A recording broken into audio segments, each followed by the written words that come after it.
राम राम राम राम राम राम राम राम।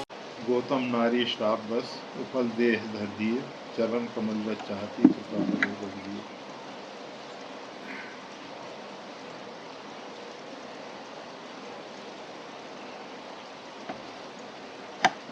भगवान श्री राम अधम उद्धारक हैं, पतित पावन हैं।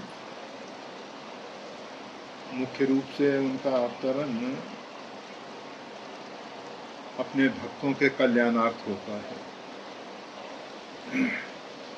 गौतम नारी अहिल्या जो हैं, विश्व सुंदरी के रूप में ब्रह्मा जी के द्वारा निर्मित हुई और उनके सौंदर्य के विषय में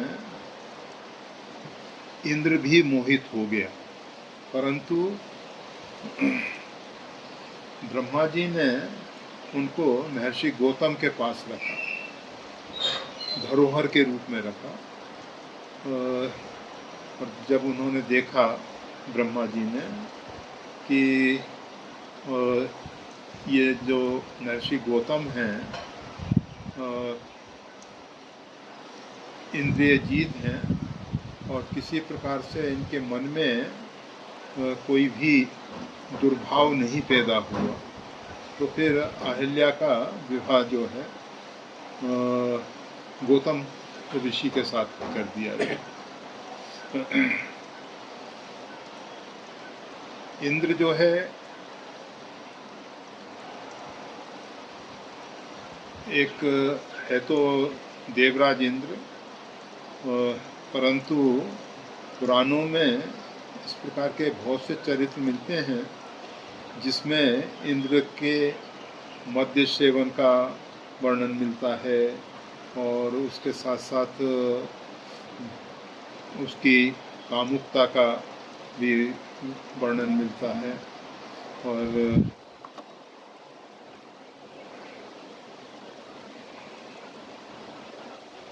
इंद्र ने अपनी हवस पूरी करने के लिए महर्षि गौतम का वेश बनाया, सहायक में, जिससे गौतम ऋषि ब्रह्मबेला से पूर्ण अपने स्नान के लिए चले जाएं, ऐसी योजना बनाई। ब्रह्म ऋषि गौतम जो हैं स्नान के लिए जल्दी निकले हैं और इंद्र महर्षि गौतम के वेश में अहिल्या के साथ अपनी हवस पूरी करके जा रहा था। तब तक गौतम ऋषि आ गए हैं और उन्होंने पूछा कौन हो तुम, और इंद्र को प्रकट होने के लिए कहा गया। इंद्र प्रकट हुआ है और महर्षि गौतम ने इंद्र को श्राप दिया। इंद्र को श्राप दिया कि जिस कामुकता के कारण तुमने ये छल किया, तुम देवराज मतलब इतने ऊंचे पद पे बैठकर भी सतोगुण प्रधान देवता होते हैं और सतोगुण प्रधान देवता होने पर उसके बाद भी देवराज इंद्र इतना ऊंचा पद मिला तुमको और तुमने ये एक निंदनीय, जो किसी भी मानव के लिए भी निंदनीय कर्म है, एक ऋषि का वेश बना के ऐसा छल कपट करके एक ऋषि पत्नी के साथ ऐसा जो व्यवहार किया, इसलिए तुम्हारे शरीर में हजारों छिद्र हो जाएं। और होता क्या है, इंद्र जो है बहुत अधिक पुण्य करने से इंद्र पद प्राप्त होता है और छिद्र से पुण्य का क्षय होता है। इसलिए महर्षि गौतम ने उसको श्राप दिया। इंद्र ने अन्य विनय की तो कहा कि ये छिद्र तुम्हारे जिस समय भगवान श्री राम का भूमंडल पे अवतरण होगा उस समय ये नेत्र के रूप में तुमको लाभ देंगे और तुम हजारों नेत्र से भगवान श्री राम का दर्शन लाभ ले सकोगे। तो जितना भी तुम्हारा ये पाप है उसका क्षय होगा, क्योंकि भगवान के दर्शन का फल होता है मम दर्शन फल परम अनुपा जीव पावनी सहस्वरूपा। भगवान का जब दर्शन होता है तो जीव को सहज स्वरूप की प्राप्ति हो जाती है और सहज स्वरूप की प्राप्ति होने से वो कर्म के बंधन से मुक्त होता है। तो भगवान गौतम जी ने उसको श्राप में अनुग्रह भी किया, बहुत अनुग्रह किया। जब वो अपने कुटी में अंदर प्रवेश किए तो अहिल्या उनके चरणों में पड़ी और चरणों में पड़ के उनको प्रार्थना करते हुए क्षमा याचना की। उन्होंने अपनी त्रिकाल दृष्टि से देख लिया था कि अहिल्या की भी इसमें सहमति रही है। इंद्र को अहिल्या जान गई थी कि ये देवराज इंद्र है और फिर भी उसके साथ उसने सहभोग किया। उसके कारण उन्होंने उसको श्राप दिया कि तुम इतने संयम से रहने वाले और ऋषि पत्नी होकर इस प्रकार से तुम्हारी बुद्धि जड़ हो गई, तो इसलिए मैं श्राप देता हूँ कि तुम जड़ पाषाण हो जाओ। अहिल्या ने कहा कि ठीक है, आपका श्राप भी मेरे लिए आशीर्वाद है, परंतु इस श्राप से मेरी मुक्ति कब होगी? तो कहा कि भगवान श्री राम जब त्रेता युग में भूमंडल पे अवतरित होंगे तो उनके चरण की धूल जो है उससे तुम्हारा उद्धार होगा। तो वह गौतम नारी श्राप बस उपल देह धर। विश्वामित्र जी भगवान श्री राम को बता रहे हैं कि ये गौतम नारी अहिल्या जो है, भगवान श्री राम जब गौतम ऋषि के आश्रम पे पहुँचे तो देखा कि बिल्कुल सुनसान है, उजाड़ हो गया है, वहाँ तो जंगल जैसा दिखाई दे रहा है, क्योंकि गौतम ऋषि तो उस स्थान को त्याग करके तत्काल अपने दूसरे स्थान पे चले गए थे। और यह अहिल्या जो हैं वो शापित रूप में पाषाण के रूप में वहाँ थी। तो भगवान ने पूछा है कि भगवान ये किस किस प्रकार से आश्रम ऐसा स्थिति को प्राप्त हुआ, तो उन्होंने पूरा ये विवरण बताया है। और फिर उसके बाद भगवान से निवेदन किया है। भगवान के मन में संकोच हुआ कि ऋषि पत्नी के उद्धार के लिए भगवान को चरण स्पर्श करना पड़ेगा। कुछ महापुरुष तो ऐसा कहते हैं कि भगवान ने चरण स्पर्श नहीं किया।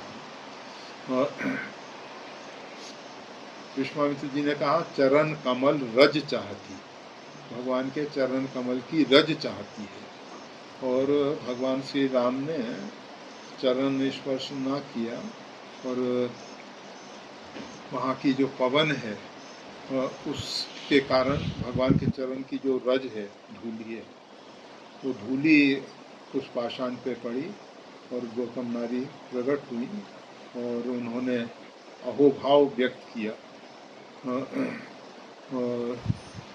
मुनि शाप जो दीना अति भल कीना, परम अनुग्रह में माना। मुनि ने जो मेरे को शाप दिया ये बहुत अच्छा किया, और मेरा जीवन का परम अनुग्रह, भगवान की परम कृपा हुई, विशेष कृपा हुई। इससे बड़ी कृपा क्या हो सकती है कि साक्षात भगवान की चरण धूलि मेरे को प्राप्त हुई, भगवान का साक्षात दर्शन हुआ।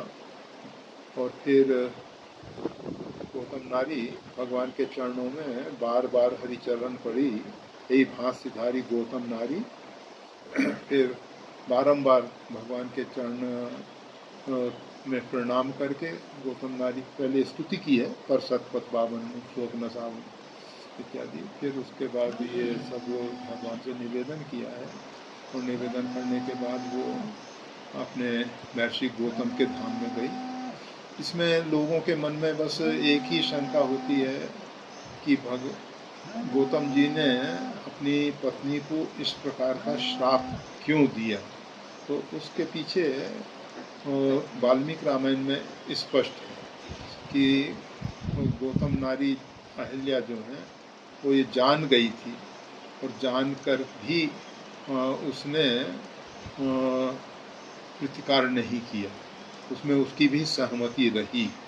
अगर उसकी सहमति नहीं होती तो गौतम जी केवल इंद्र को ही श्राप दिए थे, और इनको अहिल्या को नहीं श्राप देते। परंतु जो भी है, श्राप भी मुनि का जो श्राप है, ऋषियों का जो श्राप है, वो भी हमारे लिए कल्याणकारी ही है। गौतम नारी अहिल्या के लिए भी कल्याणकारी ही हुआ, और भगवान का इस प्रकार से साक्षात दर्शन हुआ। परंतु इस चरित्र में एक विशेष मतलब क्षण सुख लाग जन्म सत कोटि, क्षणिक सुख के लिए करोड़ों जन्मों को बर्बाद कर देना अच्छी बात नहीं है। कोई भी व्यक्ति कोई भी कार्य करता है तो उसमें हानि लाभ पर विचार करता है, क्योंकि भाई हम ऐसा करेंगे तो इसका क्या परिणाम आएगा। तो कोई भी कार्य विवेक पूर्वक करना चाहिए, सोचना चाहिए कि क्षणिक सुख के लिए, और सुख है भी नहीं परंतु भ्रांत धारणा है, जिसके कारण लोगों की बुद्धि भ्रमित हो जाती है। परंतु इसमें सुग्रीव ने भगवान श्री राम से कहा है, नारी नयन सर जाई न लागा, घोर क्रोध निस्सो जागा, लोक पास जय गणना बधाया, सो नर तुम समान बगुराया। ये गुण साधन ते नहीं। कोई व्यक्ति अगर चाहे कि कामादि विकारों पे अपने पुरुषार्थ से विजय पा ली जाए, तो ये संभव नहीं है, ये संभव नहीं है। बहुत लंबे समय की साधना के उपरांत जीव जो है ये कामादि विकारों से उपराम हो सकता है, और उपराम हो जाने के बाद भी अगर उसको अहंकार आ जाए, जैसे नारद जी के जीवन में हुआ, कुल नारद कर मोह अपारा, रावण अवतारा। नारद जी का मोह, अपार मोह हुआ है नारद जी को। पहले उन्होंने जीता काम को जीत लिया, और फिर उसके बाद अहमिति मन मानी, उनके मन में अहंकार आ गया कि मैंने काम को जीत लिया है। और भगवान शंकर काम को जीते परंतु क्रोध को नहीं जीत सके। मैंने तो काम को भी जीता, क्रोध को भी जीता, लोभ को भी जीता। इस प्रकार से नारद जी के मन में एक भ्रांत धारणा पैदा हुई। तो उसके परिणाम स्वरूप फिर उनको भी माया के प्रपंच में, माया के चक्कर में काफ़ी समय भटकना पड़ा। तो ये सब चरित्र हमको बताते हैं कि अगर भगवान की कृपा से कोई व्यक्ति कामादि विकारों से बच भी जाए तो उसको फिर इस प्रकार से नहीं सोचना चाहिए कि हम कामजयी हैं, काम पे विजयशाली हैं, क्योंकि ये गुण साधन थे नहीं, ये अपने साधन का परिणाम नहीं है, भगवान की कृपा और करुणा का परिणाम है। जो जे राखे रघुवीर ते उबरे ते काल में, काम जब अपनी विजय पताका फहराता हुआ भ्रमण कर रहा था, तो उसमें कहते हैं कि जे राखे रघुवीर, रघुनाथ जी ने जिसको बचा लिया वही उस समय बच सका। तो वो ये वास्तविकता तथ्य है, यथार्थ है कि जिसको भगवान बचाना चाहें वही बच पाता है, नहीं तो